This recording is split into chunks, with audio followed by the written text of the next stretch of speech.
My name is Freddie Cruz, and I've made it my job to share with you the stories that make the greater Houston area great.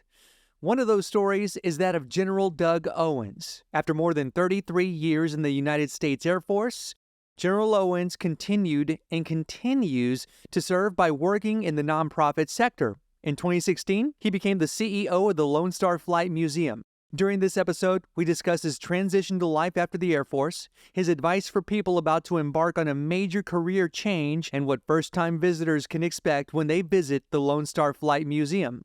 If you find yourself enjoying this episode, please help me grow the show by sharing with your family and friends, and by signing up for my newsletter at cruisethroughhtx.com. Hi, I'm Ed Sheeran. This is Bruno Mars. Hey, it's Katy Perry. This is your man Flo Rida with Freddie Cruz. This is AJ Mitchell with Freddie Cruz. Freddie Cruz. Freddie Cruz. Let's go pick Mr. 305, and you already know what it is. My name is Freddie, and it's time to cruise through HTX. The thousands and thousands of flight hours racked up with the U.S. Air Force, and I'd love to know what's one or even two things that remained the same between hour number one and then that final hour. That's an interesting question. That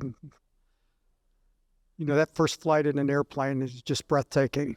Once you get the wheels are off the ground and you're at the controls or you're in the cockpit as opposed to being a passenger, and you get the full visual of what's going on in front of you. That first flight is always very, very special. And the last one for me, if I look back at my operational flying, my last flight in the A-10, which has now been a number of years ago, I remember how much work it was. I was in Korea, and we were actually on a training mission. I was a colonel at the time.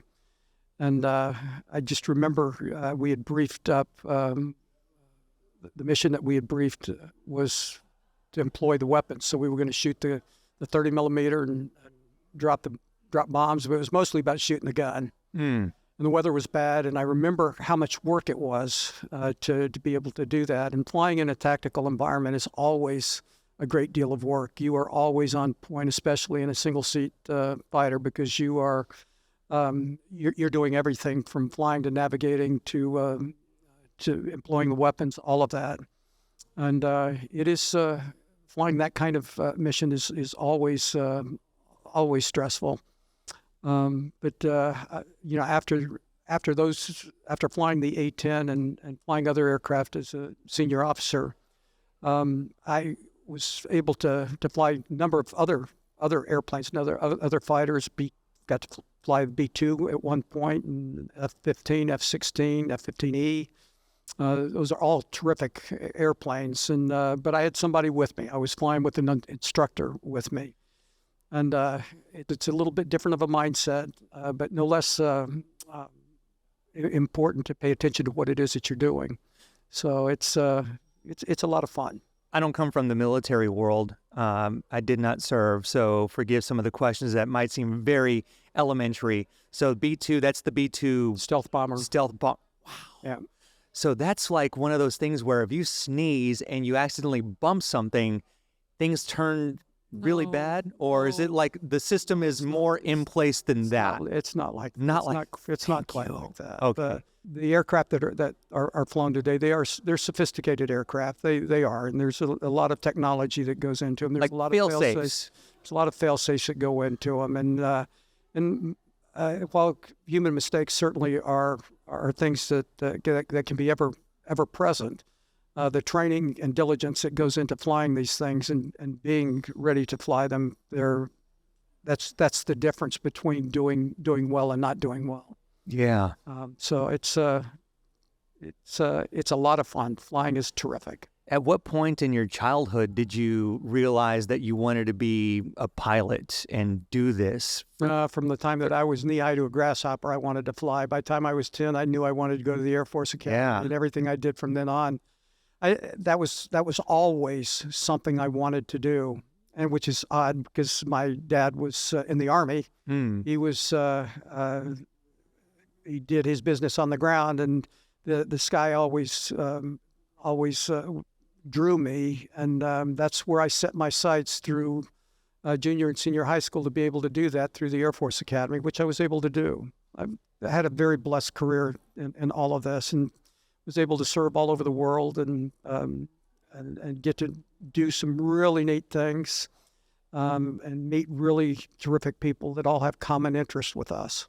If we could explore your transition from 33 years of military service to getting into private work and nonprofits, and how you managed to do that and remain successful after going from one thing that was completely different from what you were doing to doing this. Well, if you had told me 10 years ago, I was getting ready to retire from the Air Force, because I did that in the end of September of 13. You'd told me 10 years ago, or suggested that I would be the CEO of a flight museum at this point in my life. And not only that, but having been at it now almost 7 years, I would have smiled and suggested that you were crazy, because that was probably not on my list of things that I thought would be in store for me. But as with most things, good Lord's taken care of me. And as I tell young people today, when doors of opportunity open, don't be afraid to go through them. More than that, you should be careful what doors of opportunity you close, because sometimes they never open Right. again. And so with us, in April of 2016, when I received an inquisitive call about opportunity to come here, I looked at my wife, and we talked about it and said, sure, we can look at it. And next thing you know, 7 years plus have passed, and here we are. And I can't think of a better way to follow on the service to our nation in uniform with the things that we're doing now, where we're inspiring young people to follow suit. There's not enough of that today. And the focus on the nation, focus on service is just doesn't seem to be there the way it should. So we take that on here, and we do it through the lens of aviation, and we're very proud to do that. Yeah, and I definitely want to get to all of the incredible things you are doing to teach our youth about aviation, STEM, and service with the Lone Star Flight Museum. But I do want to back up 1 second and ask you one more question about career transitions and switches, and Sure. and what your advice would be to somebody who maybe they didn't work 33 years with one particular company or in one particular career, but maybe 10 or 20 years, and what your advice would be for somebody who in this current economic environment finds themselves unemployed or like forced to resign, and now what? So what would be your advice to them? Well, this may sound trite. The first thing I would say is keep your chin up. Don't look down and think that the world has ended in all of this, because it hasn't. There's always opportunity out there if you go look for it. Sometimes that opportunity will be presented to you, in which case, as I said, be willing to take chances and be willing to walk through those open doors. The other thing is you need to go looking for them. Yeah. You need to go look for those doors of opportunity to open for you, and don't be afraid to do that. One thing that I share with young people and with kids, with my own sons, your life is your life. It's not someone else's to run or someone else's to set for you and to guide for you. You be responsible. You be accountable to yourself, and you go out and you make things happen for yourself. And when things get difficult, and I can speak this from experience through the trials of Hurricane Harvey and through the pandemic with us here at this museum, we had some very, very difficult times. We all took cuts in pay. I laid off people. We made very, very difficult choices. And through all of that, we came out of the pandemic stronger than when we went into it. But it was because we took all of the challenges head on. And that's true in anything that you do. Anything that you do. I am all for supporting people, and young people especially, that look to do for themselves and not to have something handed to them. I don't like that. I don't care to be around people like that. And I hope that what we do here inspires young people to look up, not down, and to reach high and not reach for a handout.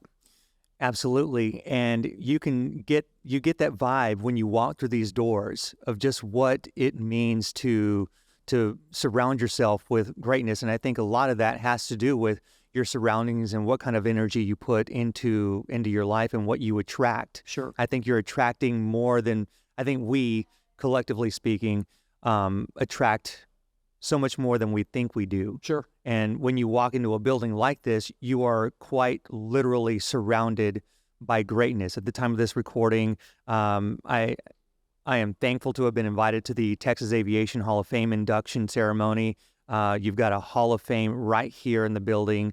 And so when you've got new Houstonians who may not know exactly what the Lone Star Flight Museum is about and how they can surround themselves with this kind of greatness, what else can they look forward to? You know, I don't know until you just talked about it like that I've ever looked at it quite like that. But that's absolutely true. When you walk through these doors and you walk into our hangars, you are looking at achievement. You're looking at success. What you don't see is all the trial and error that went into the airplanes that we that we have in our hangars today. Elon Musk launched his heavy lift rocket out of South Texas, and what many in the media zoomed in on was the fact that it blew up, that it came apart and crashed. Well, one of the things that he does in his innovative way of doing business is he expects trial and error. He expects things not to work. When they don't work, you learn for it, you go back, you fix it, you try it again. And things aren't going to work all the time. If they did, if that was the life that you were used to, God bless you, but that's not real. And be boring too. It's not real. Yeah. And being able to assess risk and be able to not only assess it, but to accept risk and then accept the consequences of your actions and all of that is something that you have to do. That's the only way Right. that you'll truly be satisfyingly successful. You can be successful if somebody hands you a bunch of money, but that doesn't mean it's satisfying to you. It also doesn't mean you keep it. No, it doesn't. You'll wind up flittering it away somehow or another. Exactly. In life, I mean, let's face it, I always talk about video games because I was a 90s kid growing up with Nintendo, but I mean, it would be so boring to just play nothing but level 1 of Super Mario Brothers over and over and over and over again. Where's the challenge in that? There is no challenge, and without challenge, there's no growth. And I mean, how do we want to look back on our lives when we are the 70-year-old or 80-year-old versions of ourselves? I mean, it's something. We had 2 World War II veterans in our midst today, and recognizing both of them. One was 98, the other was 100 years old.